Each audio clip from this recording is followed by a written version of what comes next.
Salut les raccoons, j'espère que vous allez bien. Aujourd'hui, petite vidéo pour vous parler un peu du film Oppenheimer qui est sorti mercredi dans les salles.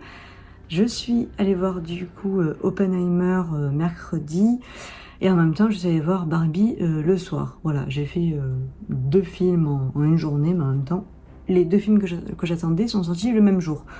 Donc j'ai pas vraiment le choix. Et pour Barbie, petite parenthèse, je sais pas du tout si je vais faire une vidéo sur ce film, mais sachez vraiment que j'ai adoré.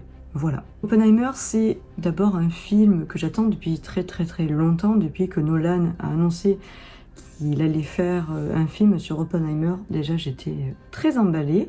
En plus, quand on a commencé à voir le cast, bon là, c'était, il y a quand même trois de mes acteurs préférés, donc c'était parfait pour moi.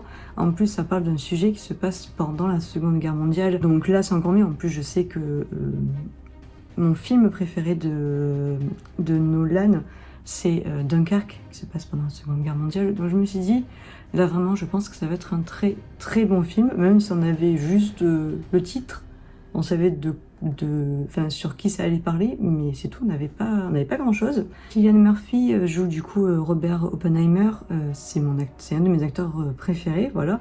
Donc j'étais de là, j'avais un avis déjà positif sur le film.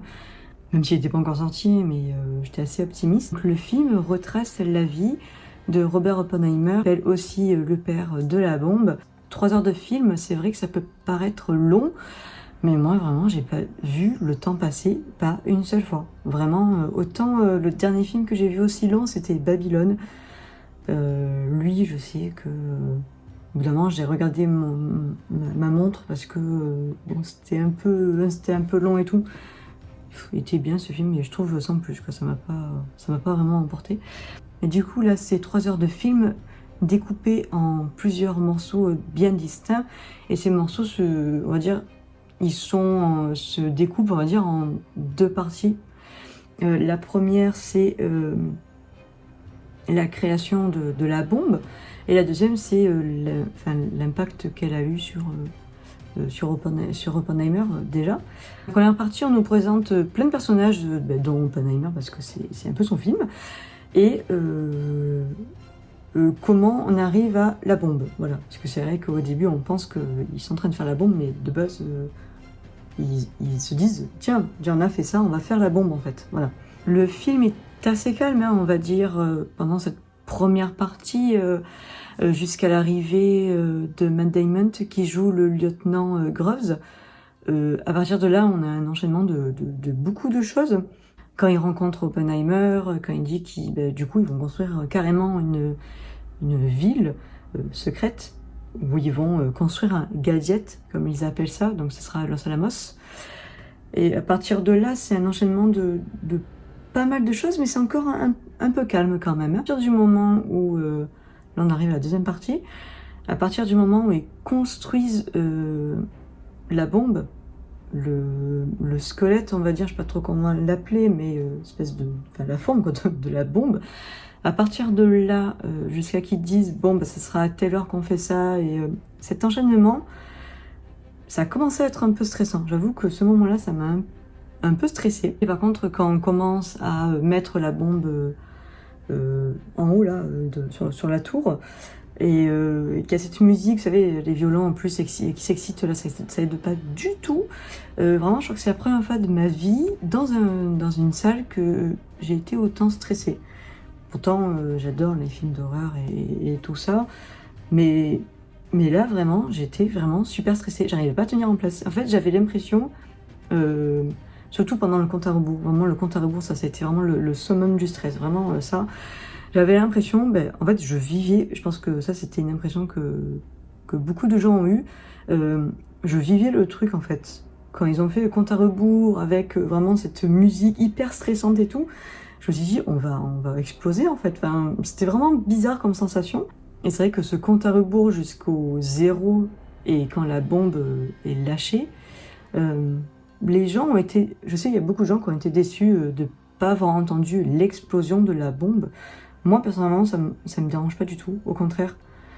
Parce que déjà, on est dans la tête d'Oppenheimer à ce moment-là, clairement. Je pense que si on avait entendu vraiment une explosion, plus le souffle, bah, ça aurait été, on serait en mode, oui, on connaît quoi, enfin, vous voyez. Alors que là, le fait d'avoir vraiment un silence, juste, on entend Cillian Murphy qui respire, vraiment juste ce silence, on sait qu'il va y avoir un souffle, mais on ne sait pas quand, et on se dit, est-ce que ça va faire du bruit ou pas? Parce que normalement, on souffle dans la vraie vie, ça fait du bruit, mais là, on est dans le cinéma, donc on ne savait pas du tout comment ça allait se passer, mais le fait de mettre ce silence, et juste après ce souffle, qui clairement a fait trembler toute la salle, vraiment la vibration, c'était dingue, mais dingue, vraiment cette expérience. Alors Nolan avait dit, vous allez ressentir l'effet de la bombe, il n'a pas menti, pour le coup, là, il n'a pas du tout menti, nous on l'a ressenti dans notre salle, après ça dépend peut-être des salles, il y en a peut-être qui l'ont pas du tout ressenti, mais la vibration était vraiment là. En plus, il faut savoir, je vais vous donner 2 anecdotes sur ce souffle, enfin sur l'explosion de la bombe. Déjà, quand je suis arrivée dans la salle, j'avais mon oreille droite un peu bougée. Ça m'arrive des fois, rien d'inquiétant et tout. Sauf que avec ce souffle-là, j'ai eu une acouphène. Voilà. Donc déjà là, je me suis dit, je l'ai bien ressenti, cette explosion. Et aussi, deuxième anecdote, quand je suis allée voir Barbie, c'était, on va dire sous la salle d'Oppenheimer, mais peut-être à la fin de la salle d'Oppenheimer, enfin vous voyez un peu le délire. Et pendant Barbie, on a entendu vraiment un bruit, mais massif. Bon, moi je savais que du coup que c'était la bombe et tout, parce que vu le bruit, ça s'entendait. Mais c'est vrai, on s'est dit vraiment le bruit que ça a fait, que ça soit vraiment dans une salle où vous n'allez pas du tout voir Oppenheimer ou dans la salle Oppenheimer, vous l'entendez vraiment la bombe, enfin en tout cas le souffle. Et le fait que qu'on n'ait pas entendu ce boom de cette bombe atomique, ça ne me dérange pas du tout, au contraire. Vraiment, je pense que c'est beaucoup mieux comme ça. Vraiment, ce moment entre l'installation de la bombe et la bombe qui explose, je pense que c'était un des meilleurs moments que j'ai vu passer au cinéma. Mais en même temps, c'était très très très stressant. Vous voyez, c'était entre les deux, vraiment, c'était entre les deux. Et là, à partir de là, vraiment, jusqu'à la fin, il y a un enchaînement de tellement de choses. On est en haleine pendant, vraiment, jusqu'à la fin. Pour moi, c'est une masterclass. Voilà, tout simplement. Il y a tellement de choses qui... Votre cerveau, il faut qu'il s'assimile beaucoup de choses en même temps. C'est vrai, ça s'arrête pas du tout. Et ça, c'est cool, en fait. Il y a pas de répit. Quand la bombe explose jusqu'à la fin, il n'y a vraiment aucun répit, il n'y a pas de pause, il n'y a pas un moment où on se dit, bon là c'est un peu calme et tout, mon cerveau va un peu se reposer. Non, pas du tout, vraiment jusqu'à la fin, c'est vraiment, on y va quoi, voilà. Après, moi il faut savoir que je l'ai vu en VO, est-ce que c'était une si bonne idée que ça?